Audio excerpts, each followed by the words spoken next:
And our first combatant for the second bout of this evening, Arpo, fighting out of Valhalla gym. Second time in the MMA octagon for Arpo, but my spidey senses tell me he might have had a few hundred Muay Thai fights. Well, Oppo, again, coming from that Valhalla gym, which is actually Kong. Kong was one of the first guys that was on, like, not the road to the UFC show, but remember when we did that Road 2? Road 2, the Road 2. Exactly. So Kong comes out of there, but I mean, he's a former Full Metal Dojo fighter. We've had him on many of the cards. Very experienced young guy, and he really has attained a lot of the young up-and-coming Thai guys that are staying strict to the game. They don't want to actually transform into the Muay Thai fighters. They've got the up-and-coming attitude of, hey, I want to be a well-rounded athlete.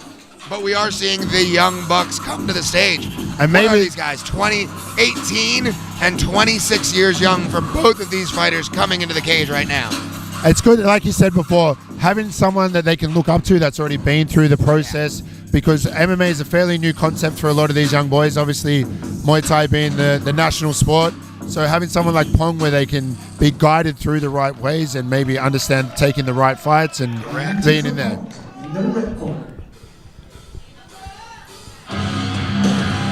It's time for time. Am I right? That's it. Naliga, if you Time will. for time. Making his way down to the CFC cage here in the good old bazaar, Lat Pral, City of Angels. Time. Hometown Bangkok, so we got two Bangkok boys. Orthodox stance, loves his wrestling, doesn't love the takedown, if you will. Fighting out of the combat studios, you see there with Dante Brown, who will be the main event of the evening. Getting out there and helping out his young fighter before he's set to step in the cage himself. MMA debut for time, but it might be just that time. Hey, there's so many puns that we can come up with because we are plenty. We don't want to get too dry with it, but we'll see what happens. If the fight's not too good, we'll make sure to keep you guys entertained with our shit jokes. Yeah, remember, it's time. As the young Bruce Buffer would say.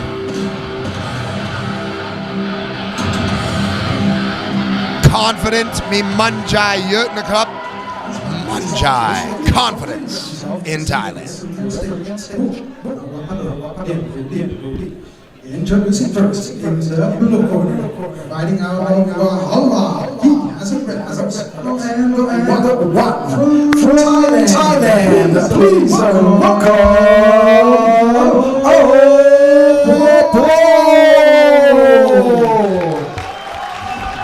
And he's coming out to the studio from Thailand. Please welcome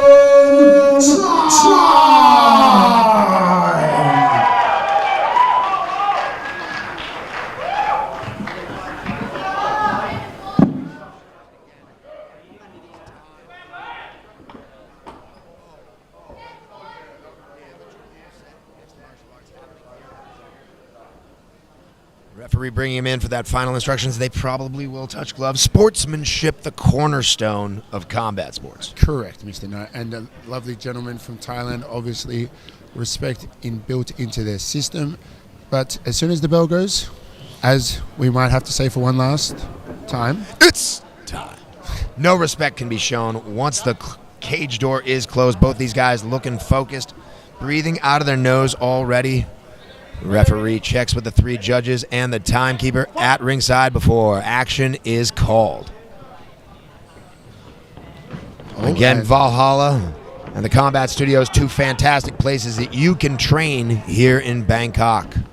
You can see right from the get-go here, Alpo really to stay on that back foot, and I think he's really going to just try and time that overhand as quick as he can, trying to put some pressure on. Nice little outside trip there.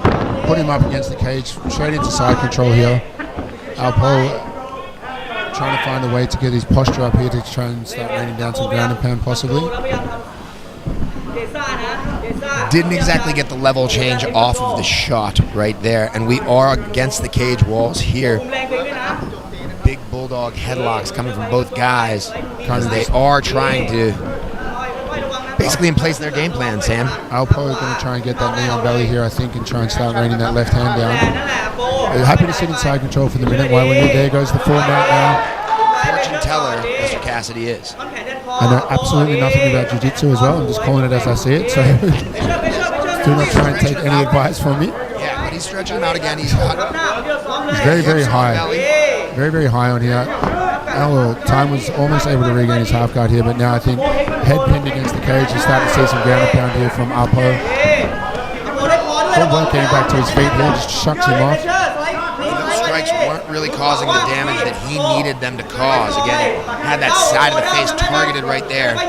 Flattening him out from on top here. More of a move that you would try and use from the back position here, because he's starting to get really high up on the hips. He's trying to pin that arm down now. Maybe he'll try to go for some sort of crucifixing position. But well, the red corner obviously does need to dig his heels in and really boost those hips towards the sky. You want to get him off of you right now, and you want to get out of this position. As they teach the young kids, you need a nice big buck. You need to be buck and turn, buck and turn. At least get that shrimp out. That's exactly right. He has a lot of room here as well, because Alpo is not really tight with his knees. He's not putting his knees tight to the body of time. But the hammer fists rain down, and the referee has seen enough. That will be the stoppage. And a little toodle-a-doo, a little Anderson Silva shimmy and shake right there. A little bit of bucking Bronco, but in the opposite direction there. But, well, you can see here from the outset, just a nice little outside trip there, trying to get through that control period. And it was just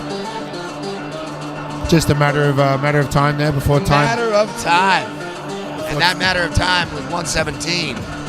217. Round number 1, 217. Finishing it off before the first round with the hammer fist. The referee had seen enough. This is AMI action here at SeaFC Molino, Statue, Ball Call, and Combat Matrix.